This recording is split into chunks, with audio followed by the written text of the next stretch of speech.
Inflation is a dirty word in general, right? Unless it comes to your savings account.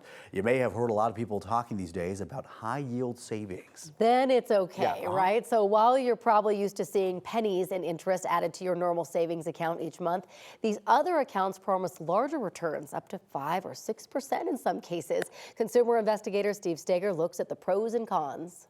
Savings account. If you spent any time online, Build your wealth. you've heard the buzz about high-yield savings accounts. Best believe my money's gonna work for me. For those of us of a certain age, it sounds tempting. We're used to savings accounts that pay pennies, not dollars in interest. Frankly, money in a savings account wasn't doing a whole lot more than money sitting in a jar, right? Eric Crom is the president of Clear Creek Advisors and a certified financial planner. We asked him the first question, what is a high-yield savings account? It's really no different than your general savings account. It's just as liquid as a traditional savings account, meaning you have access to your money just like you would there. And instead of the traditional savings account that offers an interest rate on average of about 0.4%, these accounts offer anywhere from 4 to 6% APY. And as we felt inflation come hard, and we were dealing with the negative impacts of that from an expense standpoint, one of the silver linings is that we can now make some money on our safe investments. Crom says these accounts are protected just as much as your traditional savings accounts. The FDIC covers up to $250,000.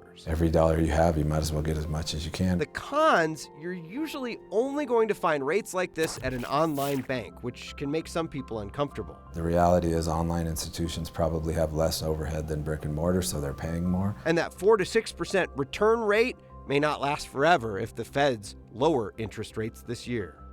That would be a bummer. And these accounts don't offer as much return as you can get in other investments. So it's not a great place to park all of your life savings. But for short-term savings, like say an emergency fund, maybe you're saving for a car, high yield savings is a good place to put your money and make it work for you for a little while. See, inflation is good in this sense. Right? Well, and think about it. Like, we've never really known a period, right, since we've been savers, that savings accounts have paid off well. People in like 70s and 80s, they remember savings accounts that actually paid. But for us, it's more like, you just park your money in there because it really is kind of like a piggy bank. And so are the experts recommending maybe you have two different kinds of savings account? One with one bank that you can get that money a little bit easier, one in the high yield savings account that you can just kind of keep that money there. And there are a lot of high yield savings accounts in those online banks that'll have a debit card where you can use an ATM at a relatively low fee to get your money. But if you're more comfortable with having your money in an account where you can actually go and see a banker, a traditional bank account works too. But it's just a good spot to, if you've got some cash